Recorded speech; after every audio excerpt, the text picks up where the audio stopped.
All right, in Soccer We Trust family, after you hit like and subscribe, of course, we're going to do our top 10 power rankings for the U.S. men's national team players and pool. And I'm pretty sure all of us, you, me, Heath, Charlie, will not agree on anything, which should be fun. So let's get after it.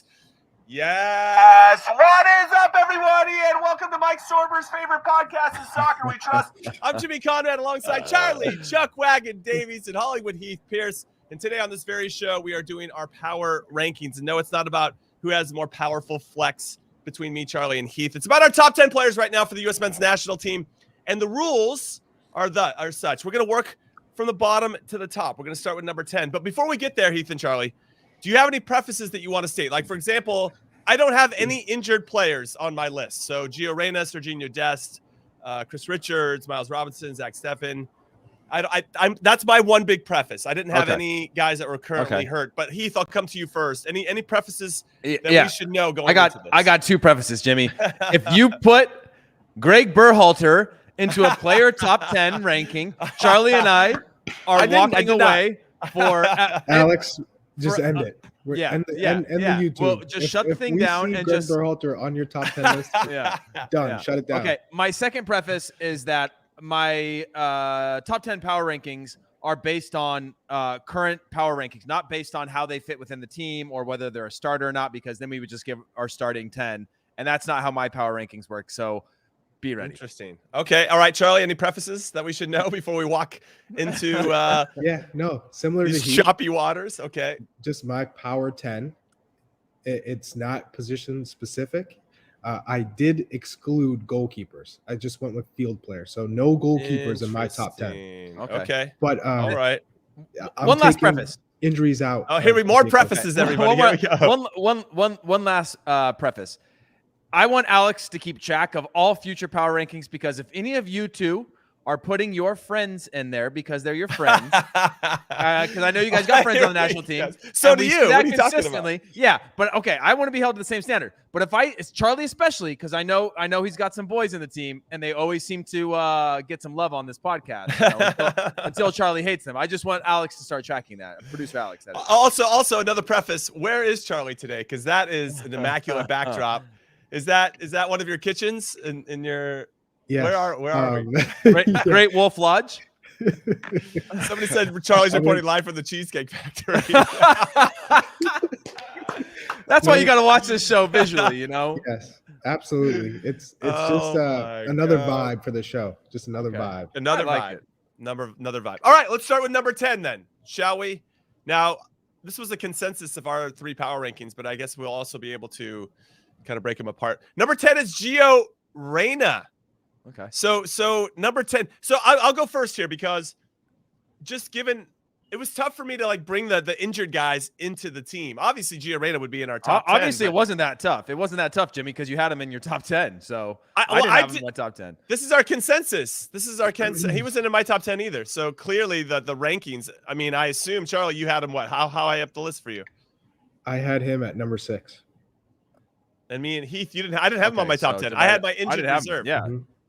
So the way it worked, it was to add all of our choices up, divide by 3, and Gio Reyna slipped in right at number 10. So wait, yeah, okay. So Charlie is So explain then, Charlie, why you had Gio Reyna on your list in general. So my reasoning was Gio Reyna, when fit and healthy, is a starter on this team.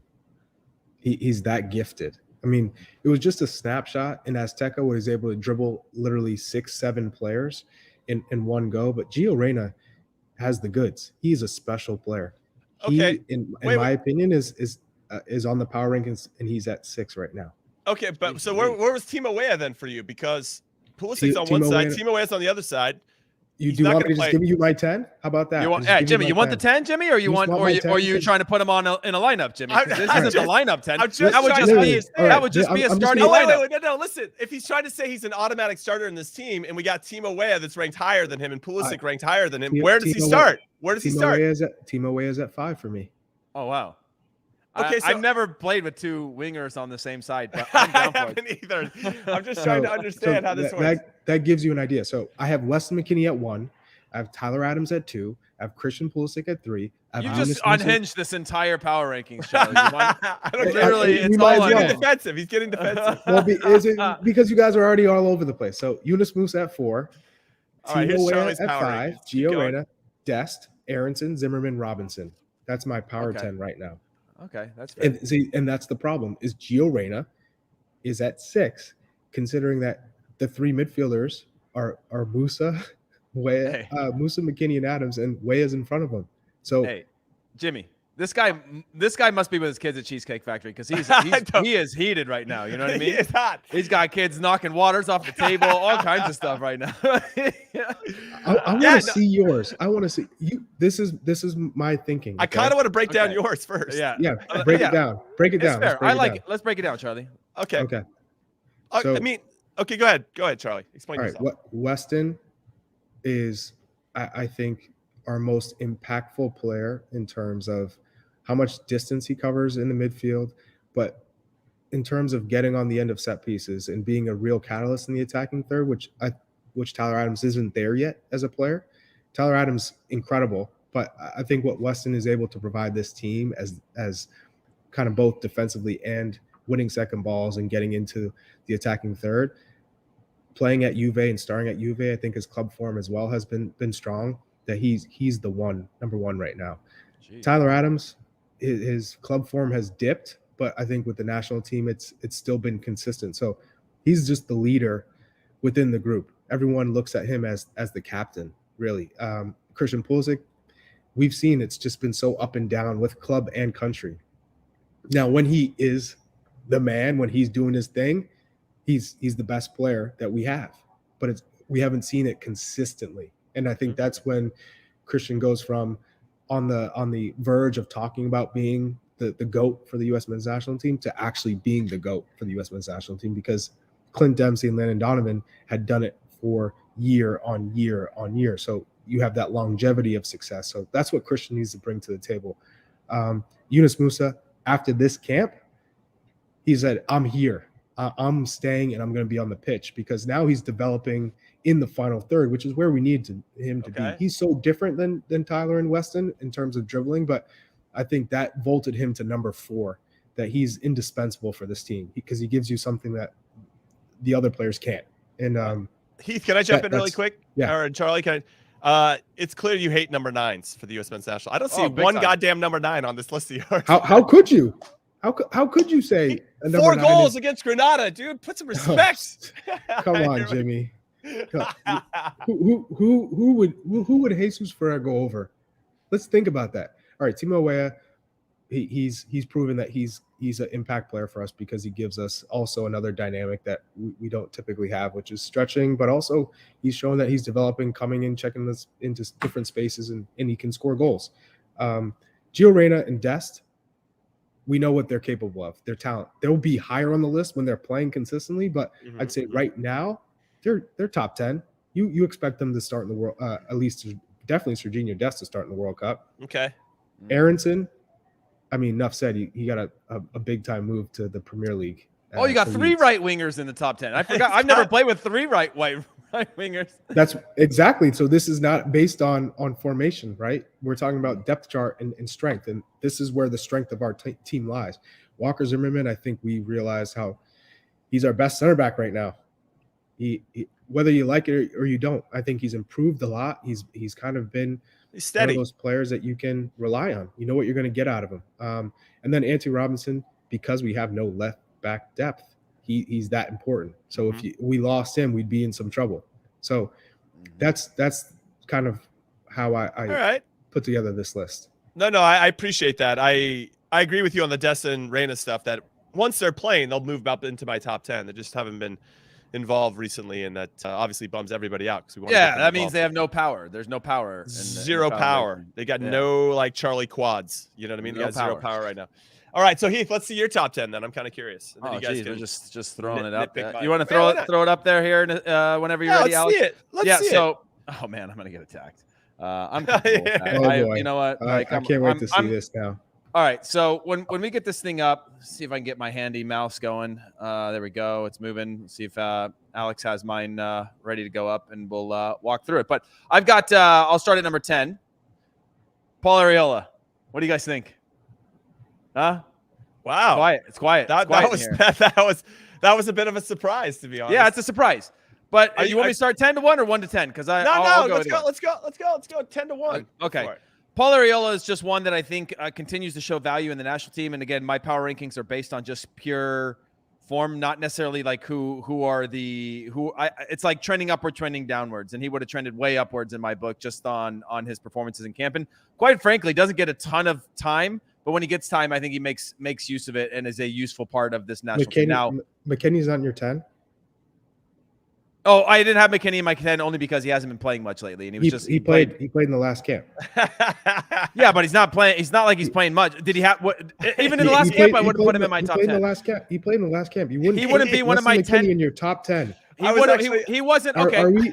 In this last camp, he was not one of my 10 best players in the last camp. Jimmy, are we for real with this? Hey, listen, Weston McKinney's in my top 3, dude. So Weston McKinney is not in your top 10. I don't care if he's played it doesn't 10 matter. minutes. He would not been in your top 10. Yeah, not in this last camp. There was nothing about his performance that put him in the top 10 in this last camp. Holy! It actually took me a while to realize that he didn't have Weston McKinney. He didn't put. Can we just take this list off the screen? But what is all I know is if it's a current power ranking, why do I care? People they can't see it. They have to hear what's happening. Because Weston McKinney could be at 50%.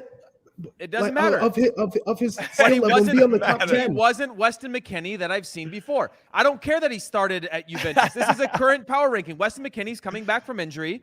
He was solid in the camp, but he wasn't a top 10 player in this camp. He wasn't. Okay. Based on 4 games, he wasn't because he. I just didn't see it. So is this your power rankings or my power rankings? I'm just saying. All right. Do your thing. Weston McKinney. Let him speak. Weston McKinney plays regularly at Juventus. Weston McKinney's healthy, playing in the national team. He's going to be in my top 10. But that wasn't the case in this camp, so he didn't make my top 10. Paul Arriola, I thought, had a good camp. Therefore, he made it into my top 10. Anthony Robinson, similar to what you said, at 9. Because I think he's important. Jesus Ferreira, again, continuing to be a striker in the team that we're going to in terms of his little movements, getting better as a player. Also, I just thought that he took another step forward, I think, at being a 9 for me. So he made my top 10 at number 8.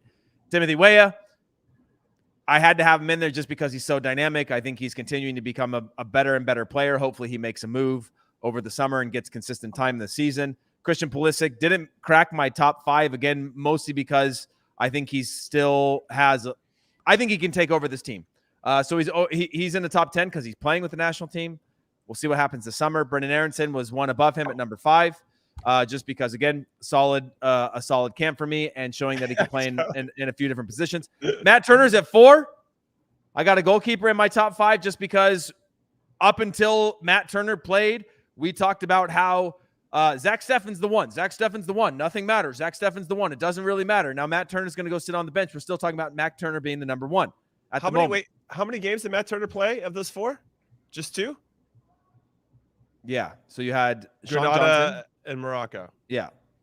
All right. Just want to make sure that that's consistent with your Weston McKinney stuff because he didn't play much either. Weston McKinney comes on, plays 30 minutes. We go, oh my gosh, it's Weston McKinney. He plays at Juventus. Weston McKinney, look at how good he is. 75% is still in the top 10. That's my point. He could play one match of the 4 and still be top 10. This is why I prefaced it by saying to Alex, we got to track your friends in this list because if your friends aren't in my list, you start getting upset about your friends not being in my list. Weston McKinney is a top 10 player in our national team. Weston McKinney right now in the current power rankings for me is not in the top 10 based on this last camp. I just can't give it to him. I would love to, but it wasn't like the star Weston McKinney. Every other camp I would give it to Weston McKinney was in, but he didn't play much and he was just kind of average.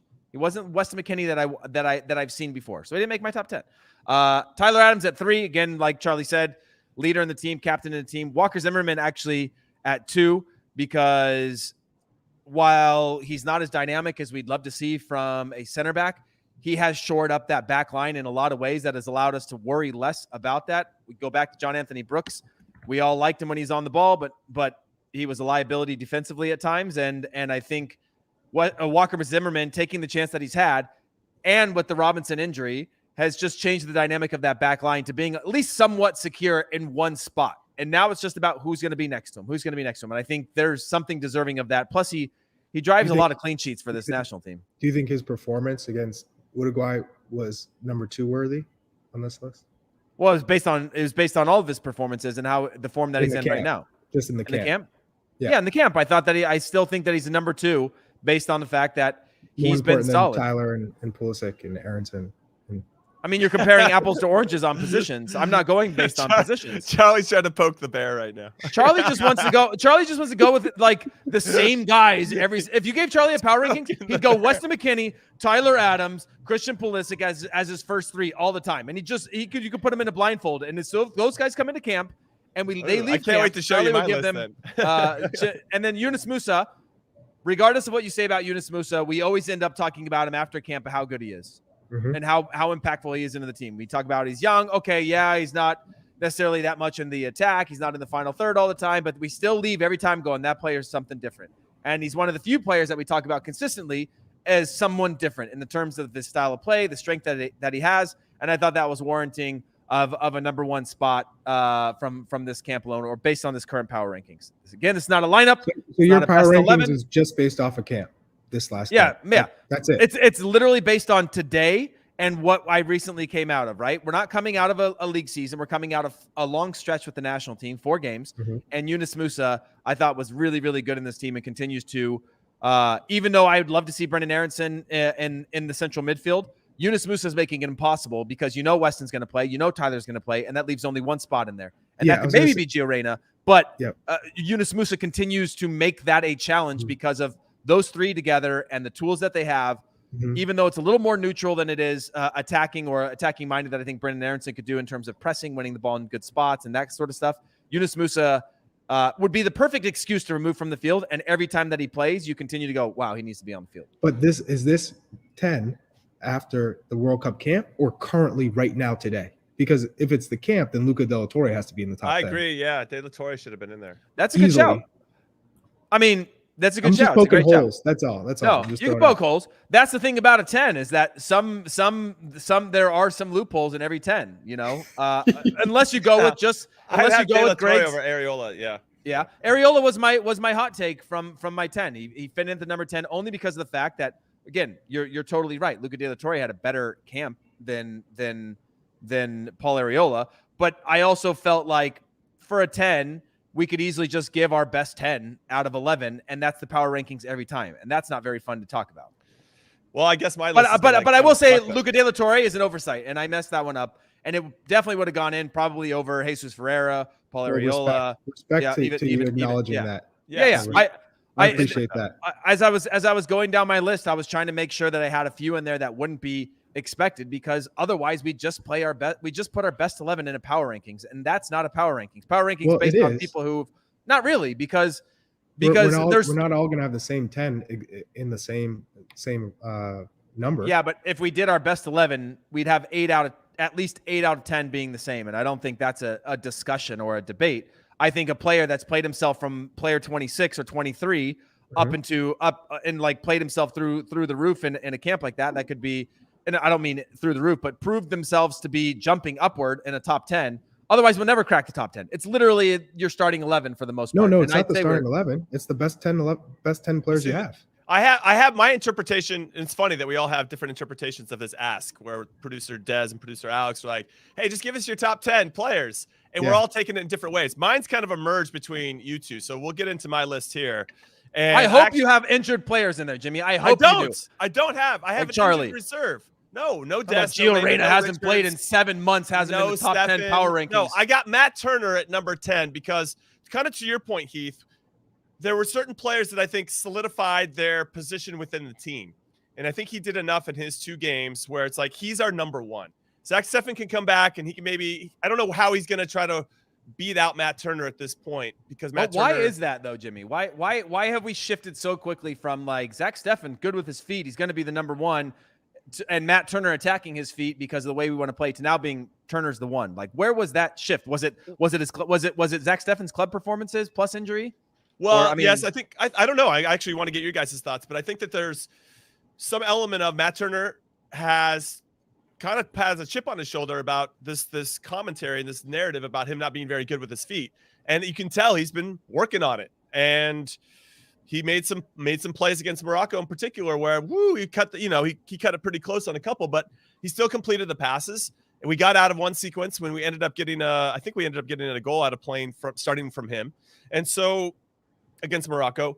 So I think there's an element of that. And we just not seeing a lot of Zach Steffen right now. And I think people are remembering the FA Cup final mistake, and they are remembering that he doesn't play as much. So I don't know. I don't know what you guys, Charlie, what do you say on Matt Turner as my number 10 and kind of the Zach Steffen stuff? Yeah. Because I agree with you on Heath that there has been a shift, and it just feels like Matt Turner's a great shot stopper, puts himself in good spots. He makes timely save, which is really important for the team, which he did against Morocco. And every time he gets that chance, he's making the most of it. I would say injuries allowed Matt Turner to play. And with each opportunity, Matt Turner proved that he should be in contention for the number 1. Yes, he hasn't been the greatest with his feet, but he's made improvements. And that's all you can ask for as a coach. Okay, you're a great shot stopper, which is your number 1 responsibility. But as a team, we want our keepers to play with their feet. We want them to be great with distribution. Okay, I challenge you, Matt Turner, to rise to the occasion. He's done that. And on top of that, he's made the move to Arsenal to say, hey, I'm on level playing field with Zach Steffen now. I'm in the Premier League at a top club. So I think from that perspective, top club's strong, but yeah, all right. Now, hey, the Europa League fifth is not bad. We did go to Newcastle. That's true. That's true. I've cried tears of oil over here. Don't worry. You definitely can say he is level with Zach Steffen right now, and it's not because Zach Steffen is not in good form. It's because he's allowed Matt Turner to rise, and because he hadn't been available, and with the performances that he has had. He hasn't solidified, said, hey, I am the number 1, because there have been some of those shaky moments, and that's due to him not being consistent with his play and health. So I think Matt Turner is a great shout just because he just continues to get better. And we also have Ramsdale, who didn't look good for England against Hungary. Not that he didn't look good. The whole team didn't look good when they lost 4-0 recently. I also jump in and say that the Zach Steffen performance against Costa Rica wasn't great. He's coming off of his line, kind of flapping a little bit. And there's just those little moments where we're not seeing that as much with Matt Turner. He's a little bit more steady. As much as I love Zach Steffen, there's just a steadiness with Matt Turner that I think is kind of edging him forward. Heath, to answer your question. Now, at number 9, I got cheeky and picked a number 9 and went with Jesus Ferreira because I just thought he's another guy similar to Matt Turner who's now taking another step towards solidifying being the guy for us in that position, especially with Greg Berhalter coming out and kind of saying that Haji Wright didn't take his opportunity and that Ferreira has. And as we discussed in previous podcasts, even when Ferreira's on the field and maybe he's not scoring, he still finds himself with 1 or 2 good opportunities a half. And I don't know if we have any other number 9 that's consistently creating those types of opportunities. So I want to give him a shout out, especially 4 goals in the game. You got to give some respect despite the opponent. You want to hop in, Charlie? No, I would say the 4 goals, I think someone brought that up in the comments too. It's an incredible achievement, no matter who you play against. But you take it with a grain of salt too. I mean, there's perspective. You're scoring 4 against Grenada, but against Morocco and Uruguay, there were no goals. So when you talk about the level of competition, there's a clear, distinct difference between those teams playing in the World Cup versus a Grenada. And I don't want to take anything away from them, but at the end of the day, we're doing these power rankings. I look at the players who solidified their spot in the World Cup, that's for sure. But if you were to list, some of these players, and I included Gio Reyna and Sergiño Dest because let's be real, they're top 10 when they're playing. They're top 10. Of course, 100%. Both of them are training now, so I would say, yeah, you include them. So Charlie, tell me this then, as our resident number 9, aren't you more frustrated when you aren't creating opportunities than when you are creating opportunities? You're just not scoring. I mean, isn't that's something I look at. If I have a player that's at least getting himself in good spots to get opportunities and maybe he isn't hitting the back of the net, at some point he's going to become good and he'll start to score. I'm when I watch teams play and they're not creating any opportunities whatsoever, I think that's the bigger red flag than a player that is getting good opportunities and just not hitting the back of the net. Agreed? Well, what I would say is his work rate and his ability to find the right spaces have been encouraging and promising. And that's why Greg Berhalter says, you know what, I'm going to go with this guy because it's been consistent. But the problem is, as a 9 in this system, you also have to hold up the ball. not just checking for the ball. Mm-hmm. If in the World Cup, under high pressure, they're going to rely on the 9 to hold up the ball. They're going to launch it forward, and he's been poor when it comes to holding the ball down, whether it's flicking it on with your head or bringing it down with your chest, controlling it, or if a defender's right up your back and being able to turn with a ball to your feet. He hasn't been strong enough, and we're talking about the elite of the elite in a World Cup. And so therefore, for me, that's why there's still this discussion of who is the 9, because no one feels certain that he's going to be the guy. Now, he can be that, but he has to progress over the next 6 months. That's the biggest part of his game where he needs to develop. I don't care necessarily if he gets, these chances and he's missing, because it is all about getting that chance. If you can get those chances, you're not worried. If he's playing for 90 minutes and doesn't get a shot on goal, then you say, okay, something else is wrong. And it's more about the positioning and being aware. Right. But he has those qualities, but it's the hold-up play that's really lacked. And I think that's why people are like, where's Pepe? And is DK, is he healthy yet? Yeah, right. No. Those are good shouts, and I appreciate that insight. I think that because he's taken maybe another step or two towards being our guy, I wanted to put him on my list. All right, let's go to Anthony Robinson, number 8, now with our resident left back, Heath Pearce. Let's talk about left back Anthony Robinson. He's also on my list just like you guys because we don't really have anybody else. But what I really liked about his time when he played Heath was he seemed a little bit more steady than usual. I know he got crazy forward against Morocco, but that was by design because Reggie Cannon was sitting back and kind of playing in the back 3 out of possession. But there was something about Anthony that I liked. I think he's doing a better job of picking his spots of when to go and when to stay. Did you notice that as well? No, I didn't. He's still, I love his willingness to go forward because we have the double pivot. Now, if you switch those double pivots, and we've seen them starting to have a little bit more emphasis on Musah and McKennie being a little bit more forward. If you have that, then I think you're a little more exposed. But if you have Yunus sitting closer to Tyler defensively there, which I think has been a struggle for us to connect the lines, but obviously Yunus is good at passing through there. Then we're a little bit exposed, especially if you're talking about Serginho Dest playing on the other side, who's also going to cheat up high. But I do, the one thing that I like, and I will say, and why I also had him in my list, is the left back position at every club in the world is always the one that people want to change. No one's ever happy with the left back position. And for the U.S. men's national team, I think people are pretty satisfied. People are pretty happy. I'm happy with his performances. I'm happy how he defends. I'm happy with how he goes forward. Yes, he could be better on the ball in the final third. His crossing can be better, but his energy and things like that, what he's contributed to the team, his ability to help the team get results, I think is always a nice place because you're not constantly looking at like, who's the next player that we can come in and challenge him for his spot. And every time that we have done that, not that we're super deep at left back, he's continued to rise with his stock. And so I like that. That's not a position that we're worried about or we're scared or we feel that we're exposed on. And that allows us to, again, focus our attention elsewhere. No, I like that. That's I like that breakdown. Though I did think he was being a little bit more disciplined, but maybe I was hoping he'd be more disciplined. I'm gonna defer to you as our resident left back. We switched to a back 3, Jimmy, so he didn't have to be more disciplined. That's true. That's fair. That's fair. That's fair. His starting point is higher than Jesus Ferreira sometimes, which is crazy. Which I do like because he's got good transition speed and things like that. But yeah, maybe I'll give you 5%, maybe 7%, Jimmy, that he's being a little more. Well, if him and Dest are on the field at the same time, there's going to have to be that discipline. Is going to have to come in for sure.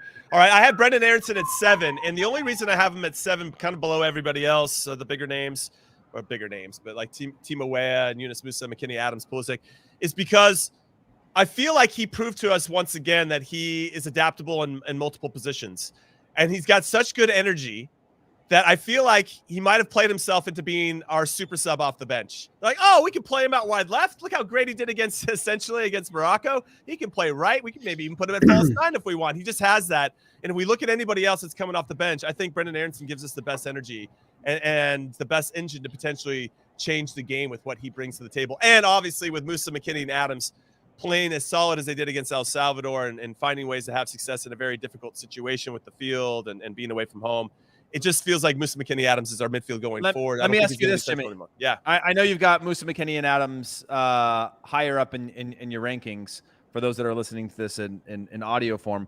But do you? I get this feeling that if Greg Berhalter could have 11 Brendan Aronsons, he would. In terms of the way Greg Berhalter truly wants to play, right? In terms of the way that Brendan Aronson plays at the club level, these players that are part of this modern gegenpress type of thing. Do you feel like if Greg could find a way to fit him in, and this goes back to the Yunus Musah argument and things like that, just what he brings to a game. Again, he's not great in pocket. His pocket presence isn't great. He's not great when the game needs to be slowed down. I understand that. But just in terms of the way Greg likes to press, like if you ask any of these players, one of their major themes for a long time was that Greg wants them to press for 90 minutes. And I think they backed off of that a little bit because, again, it's yeah, thankfully they should. I mean, it's impossible to press the way that I think Greg wants for 90 minutes. I think the sophisticated or evolved team will learn how to pick their spots. You know, when you see some of the best clubs around the world, they're very smart at when they go and when they stay and figuring out how to move as a group. But yeah, I think there's something to be said about Brendan Aronson and how he fits into kind of the mold of what Greg Berhalter wants to see. If he can cram him in, I'm sure he'll figure out a way to do so, but that means we'd have to sacrifice somebody else. So I'll get the team away at 6. Team away, I just think, has locked down that right spot. Now, when Gio Reyna comes back, it's going to be interesting. Zimmerman, I feel like, just like you guys said, just been really steady, and we need a steady presence at center back. And then I have Adams at 2, McKinney at 3, and Musah at 4. The old cliche is games are won or lost in midfield, and I thought those guys did a good job of continuing to put their stamp on things. That's the 3 that we're going to have moving forward. And I went with Christian Pulisic number 1. I know that he maybe didn't have the stats to go with, you know, to kind of back up being number 1, but there's something, and this maybe is thinking less about this camp and maybe starting to think overall. So this is where I got a little bit muddled between what you guys were doing with your power rankings. But I think he's incredibly important for our team, as Charlie mentioned. And I think a big part of that is he demands so much attention. He's our star player. When another country is scouting us, they're going to Pulisic first, in my humble opinion. How are we slowing down this guy? And because of that, that's going to open up space for other guys. And it's up to us to, if they're going to double down on Pulisic, the other guys have to step up and take advantage of those numerical advantages that are out there once they're trying to occupy and slow up Christian Pulisic. So there's just something, I had that in my mind that's why he should be number 1, because of his influence, and I really liked what he did against Morocco, where he gave the penalty up to Haji Wright, that he's looking to bring other people into the game. He was a captain that one. We've had plenty of discussions here on the podcast where maybe he's not captain material. I don't think we're having those discussions anymore because he's starting to demonstrate that he's a proper leader. I don't know, Charlie, any thoughts on my top 5? I think it's a solid top 5. Appreciate you. Christian Pulisic, he's always going to float between 1 and 3 for sure. You know, unless and it Heath depends has him on at 6. Yeah, unless Heath has him at 11. You don't have the boring. Your top 5 is literally the same as a guy who didn't watch the national team for the last 2 years would go, well, you know, you got he wouldn't have Walker Zimmerman in his 5. Tyler, oh yeah, Walker Zimmerman I'll give you. Charlie's though. There you go. And that Musah kid, that young guy, right? It wasn't the, you know, it'd be like the sports fan that just, Charlie, come get your guy, dude. Because it's the truth. That you have Heath here, like Ariola's number 2 because he made some great runs. And now I'm going to throw Ethan Horvath up there just because I want to be different. No, I think what you did is we put together the top 10, and McKinney, Adams, and Pulisic and Musah are typically in Weah are around your top 5. That's the realism of this. To be realistic, all of our impact players are attacking players, except for the number 9, and I think Walker Zimmerman, because he's been the center back that we've kind of looked towards because of injuries. So Miles Robinson, you know, you look at other players who can get on this top 10 list. Luca De La Torre, so he's got a big move ahead of him. We don't know what that's going to look like. We all know Ricardo Pepi can vault back into the top 10 if he gets going. Hey, you know, I sent Ricardo Pepi a DM today because he posted that he's back at Augsburg, and I sent like a real motivating message. I don't know why I did it, but I was like, "Hey, man, 5 months, let's go, let's get it." You know, and I have no reason to do it, but something inspired me to just respond to his post, and he probably won't read it. But I wanted to say it, and now it's off my chest. Now I feel like I did my coaching part for the day. Like, go ahead. I love that. I mean, such a dad move after Father's Day. Appreciate how many former pros are doing that? Like sending words of encouragement because you've been in those. Yeah, shoes. that's because these punk ass kids, dude. They're not going to respond. You know what I mean? I'm just trying to be nice. I was talking to the owner of Marseille, Frank McCourt, last week. Jeez. And he was saying, I mean, watch your head. Here comes a gigantic flex right now. What's that about? Is that a Jeez. personal? Is that a personal best lift right there? That Frank flex. McCoy- That guy used to own the Dodgers too, right? And, God yes, damn. and he was saying that Conrad de la Fuente is looking good. So they're pleased with him and they expect him. Because I said, hey, you gonna sign any more Americans? And he's like, hey, we have Conrad de la Fuente, and he's, he had an injury, but we're pretty high on him. So did you invite Frank McCourt over to your house? Because that's just beautiful. is he Charlie's staying with you? Charlie's Frank Yeah. McMansion. No. All right, everybody, we're going to take our first and only break of the show. But when we return, we're going to talk about our consensus top 10. And of course, some stories that are out there. Yunus Musah being linked to Fiorentina, and then the U.S. already booking one of their opponents for the September window, Saudi Arabia. So don't go anywhere. Martin, the reunion. Action. This one's for you, Tommy. A reunion to remember. This show was and still is big for the culture. Martin the Reunion, now streaming on BET Plus. Welcome back, everyone, to In Soccer We Trust. I'm Jimmy Conrad, also known as, what am I, Cream Cheese? Is that my nickname from last week? Cream Cheese. Jimmy Cream Cheese Conrad. And I feel like I should be on the And One tour. And Charlie Chuckwagon Davies and Hollywood Heath Pearce. We're breaking all things down, U.S. men's national team and our power rankings today, top 10. Make sure you hit like and subscribe if you're watching on the YouTubes. We just passed 5,000 subscribers. We appreciate you. If you are listening to this in audio form, make sure you hit subscribe on your podcast platform of choice. Leave us a 5-star review. We'd really appreciate that. We'll give you a high five in real life if we ever see you for doing that. And we got 2 more shows this week. We're going to keep coming with 3 shows every single week throughout the summer.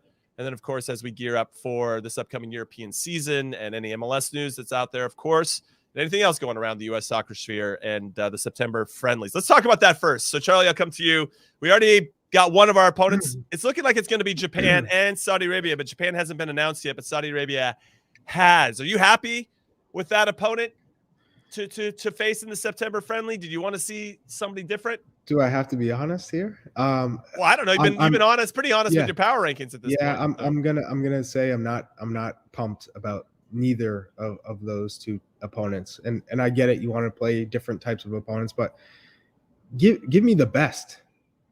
Give me France. Give me the Netherlands. I want the top teams to test ourselves against. Maybe an Argentina or a Brazil. That would have been nice to go with a France. Because, we are playing England, and Japan and Saudi Arabia, no disrespect to those teams, are not going to prepare you for England. And I know it's a work in progress, and we want to get everybody on the same page. And maybe if you play a slightly less competitive opponent, maybe it's a good thing because you win the games and you have that kind of spirit heading into World Cup camp. But we got to be playing against the best. Charlie, it's a constant test. Do you think that a game like that is just for lack of the fact that, like, Golbazan, the Iranian podcast, was talking about how the Iranian Federation was really poor at, like, getting ahead of matches, right? To know that, like, you got this window and you're competing with everybody for, like, a good matchup, right? So everybody's looking for good games leading up to the World Cup. Do you think it's just a lack of availability with teams? Do you think it's them thinking a little bit like Morocco, Saudi, they're going to be a little bit more Iran-like? Do you think, just thinking about what the value is, do you think it's just because that's who's available, or that's who or do you think there's some sort of tactical reason behind that? Because you could play a Poland or something like that could be maybe closer to England. Who else would you like to see that would be England or a Wales type? Well, I think England's a top 5 team in the World Cup. So you're only looking at Belgium or France, Holland. But is it a style of play versus like a ranking system that you want to prep for? I think that's what goes into scheduling these games is the style of play, which I understand. But I would rather us be tested against the best, no matter what the style is, because that's what a World Cup is, adjusting. And in some cases, teams who might be known as being a very defensive-minded team, maybe they attack, maybe they switch it up, and they're pressing high. So you have to just be flexible with who you play. And maybe there's times where you play France and they concede possession, or maybe there's a red card or injury. You never know. So I'd rather play against the very best to kind of raise our level, to see our deficiencies, rather than playing teams that we're going to have a majority of the possession. We're going to probably dictate the tempo. I just want to say that Saudi Arabia and Japan both automatically qualified out of the Asian region. Saudi Arabia won the group. Japan was in there with them. Australia were the third place team. And Saudi Arabia, 10 games, 7 wins, 2 draws, 1 loss, only gave up 6 goals in those 10 games. Japan, 7 wins, 1 draw, 2 losses, only gave up 4 goals in those 2 games. I don't mind playing one of these 2 teams. I just don't understand why we're playing both. To your point, yes, Charlie, I would love to have seen, one of the other top, who would you have rather played between Saudi Arabia and Japan if you had to pick one? And then who would be that other opponent? Would you rather a France or a Holland or an Argentina or Brazil? Well, so that's a good question. I would say with regard to Saudi Arabia, not that we play like Mexico, but they're in a group with Mexico. They're in a group with Poland and Argentina, Saudi Arabia. And I feel like they gain more from playing us than maybe we gain from playing them. I don't want, again, like just as you said, I don't want to disrespect either one of these nations, but it would have been nice to potentially play against a team that mirrors what we're going to see. So with regard to, I don't play one or the other. I don't have any there's something about Japan that I will say those are 2 World Cup teams though, Jimmy. Like these are two teams that are going to be your Wales, your Iran. Yeah. Saudi being more type of like that, the more like kind of Middle Eastern, North African technical style of play, players good on the ball, explosive, quick, very different. Japan, a different style of play. But like, are you trying to win your group? Are you trying to get out of your group versus, and I agree with you, Charlie, it would be great to play a Belgium or France, but you also got to find a way to get through Wales and get through Iran. Okay. And those are going to be the games that get you out of your group. I see 100% where you're going with that, and I get it. But let's just say you don't get those results in those 2 games. How deflating is that heading into a World Cup versus losing, if you do lose to Argentina or France or Holland or a Belgium, and you're still saying, hey, there were a lot of positives. Maybe we lost a tight one, or you're like, hey, that's who you're trying to compete with, because ultimately we're not looking to outpace the Asian nations. Like that's not who we want to be stacking up against. We want to be competing against the Frances and the Englands and the Belgiums and the Argentinas, the Brazils. The only way you're going to do that is by testing yourself constantly against that type of level. So I would say that's great that you get to see how those teams work, but we want to be playing against the best, and it really should be dictating on how you play. Make them adjust to you, not so much, they're in a low block, so you just play the game. And however the game is, you dictate it, the tempo, you understand kind of the ins and outs of the tactics, and you just play. But it's just got to be a high level, and the tempo's got to be great. Yeah, it's a tough one. It's, in some ways, I'm trying to look at the top nations and going, well, which one looks like England out of the top nations? Now, again, Saudi Arabia, Japan, either one of them is fine, but it just would have been cool to maybe have a different a team that maybe looked and tasted like England a little bit. And Belgium maybe with Lukaku. I mean, Brazil can hurt you in so many different ways. France, obviously they got Benzema and they're just littered with talent. Argentina, I mean, Lautaro, I don't know. I mean, it's tough. I don't know. I wonder. When we did interview Greg not too long ago, he had mentioned that he wanted to face a team from Asia. I just didn't know they were going to do 2 teams from Asia. But to your point, Heath, and I'll let you take it from here, these are 2 World Cup teams that might challenge us in a way that would get us prepared for the Iran and Wales, as opposed to really getting us prepared for England. Yeah, and again, this is where I'm the most confused, because I remember personally, anecdotally, the 3 of us would have much rather played against Spain or Belgium or France or anything that you could challenge yourself and test yourself, right? Portugal. I mean, Italy, Netherlands, Europeans. I think if it was a Brazil or Argentina, I see it as less applicable at the moment, just because it's a completely different style of play. But in any top European side is going to have some elements of the way that England are going to play, right? And England are the ones that you're gunning for, at least from a level, just to test yourself against the top team, because it's been a while since this national team has gotten to play against a top team with a full roster. And so I get that, but at the same time, again, when you look at scheduling, it's better than I think we're going to see a lot of other opponents have in terms of their matchups, whether those are stuck for, I'm not sure if September has some Nations Leagues game in Europe or something like that, but it seems like at least they're at a certain level of caliber that are going to have some challenges along the way, and some mystery to the team because they're not in your region and that sort of stuff. So that hopefully there's some applicable things we can learn and take out of these matches versus what I think we'll see from, we'll see what Canada does. We'll see what Mexico does. I'm not sure if their schedule is out and who they have to play, but I would say in terms of grabbing teams that have some application to a World Cup, there's something there, I think, to get out of it. No, there's still World Cup opponents. I don't want to take anything away from that. I remember leading up to 2006, our last tune-up game before we left to go to Germany was Latvia. And I remember thinking, I don't know if this is the best preparation for Czech Republic and Italy and Ghana.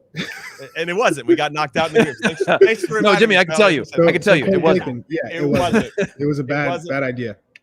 So let's pivot now from these teams overall to Yunus Musah, who we talked about before. And apparently he's being linked away from Valencia to Fiorentina. So Heath, I'll come to you first. Do you like this move where Gennaro Gattuso, actually, who was at Fiorentina for like 3 weeks before he got out of there, is now taking over at Valencia? And now you have this potential link to Serie A. Do you think that's a good spot for Yunus Musah to go? I mean, I assume the overall answer for all three of us is, well, if he's going to get to play meaningful minutes, then hell yeah, that's what we want him to do, because it felt kind of spotty with Valencia. Yeah, I mean, it's really hard to say because on one hand, you've got who is that Rocco Camiso, the owner? Yes, Rocco Camiso. So you've got an American owner who is beloved there in a lot of ways, but is a controversial kind of infamous figure in the U.S. soccer landscape, but has gone in and is beloved by the fans and his willingness to put investment in. But there's also sort of this constant tension. So I think having that element, and I know we don't want nepotism in anything, but we've seen that there is a faith in American players that you just mentioned. McCourt, we just saw with, obviously Ricardo Pepi, I think is the wrong move, owned by an American ownership group, but it could be a good entry point for him.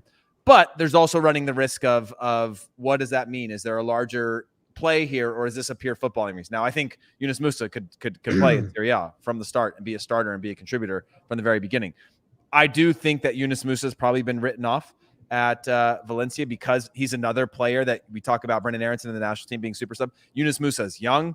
He's got all the tools to play multiple positions, and he brings something every time he's on the field. Now, the downside of that is that he's young. And when things go wrong or things are tense, you have a lot of managers, old school managers that look towards experienced players, and that's going to hurt him at this time. So to have a new team or a new club could be a great stepping stone for him to be in peak form come the World Cup. It's not Valencia, but Valencia is not the Valencia it was, and clearly he's in and out of the team after his last injury. It took him a long time to kind of get the minutes that we had seen that he was getting earlier on in the season, and so yeah, I think a move is good. Fiorentina could be the right one. So I'll jump in this, and I want to get your thoughts on this, Charlie, is that Lucas Torreira, who was on loan at Fiorentina last year, played 31 games in the league in Serie A last year, was their rock in that position. Now he's a little bit more of a six, and we know that Musah likes to play a little bit higher up the field or off the shoulder of the six. But it's interesting that Torreira, maybe somebody else can fill that gap, and then we could have Musah get into that midfield. But Torreira looks like he's out. They fell through with Arsenal and Fiorentina, and he might be on the move to Roma, which would be an interesting signing for Jose Mourinho. But it does open up some space in that midfield for Fiorentina. And if we could get a good run of games, I guess my question for you then, Charlie, is how do you think Yunus Musah would do in Serie A? Because it's obviously a different style than what you see in La Liga. Yes, I think he would do very well in Serie A. And, do you think they see him as an 8, by the way, or a winger? I think as an 8. Yeah. I think his play with the U.S. men's national team has allowed people to see his quality in a different position. And when you watch him play, he doesn't seem as a winger, right? The way he moves, the way he can control the ball, and the tempo, and the way he's won second balls, it just seems like it's a perfect position for him. So I think the U.S. has helped him be seen in that way, because I think Valencia playing him on the wing isn't really playing him to his strengths. You can show here and there, but ultimately you want him in the midfield just because he has that ability to break through on the dribble. So in terms of Serie A, he would be an asset on most clubs. So I'd like to see him make the move just because I think he'll be valued in a different position, because at Valencia, they see him only as that player.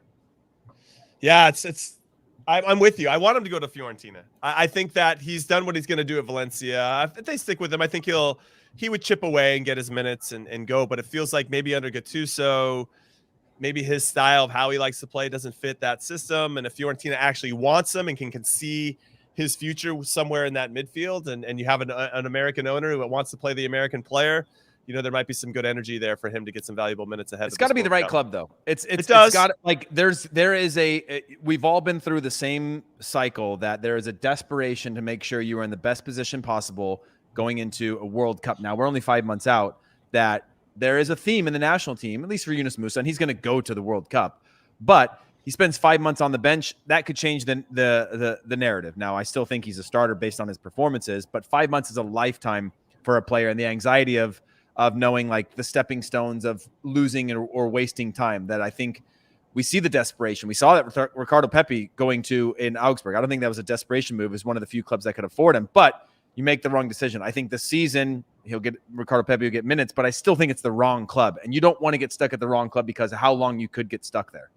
Yeah, no, that's always a risk, though. That's the risk that you take. And so if he does go to Fiorentina, hopefully it all works out. All right, now before we get to our final thoughts, or maybe this will be our final thoughts for this episode of In Soccer We Trust, Charlie and producer producer Alex, throw up the consensus top 10 for our power rankings, just so we can put a button on this conversation. So at 10, we had Gio Reyna. Me and Heath didn't have him on our list, but Charlie did. We got Jesus Ferrer at the 9, and he plays 9, so that's good. Matt Turner 8, Brendan Aronson 7, Timo Weah 6.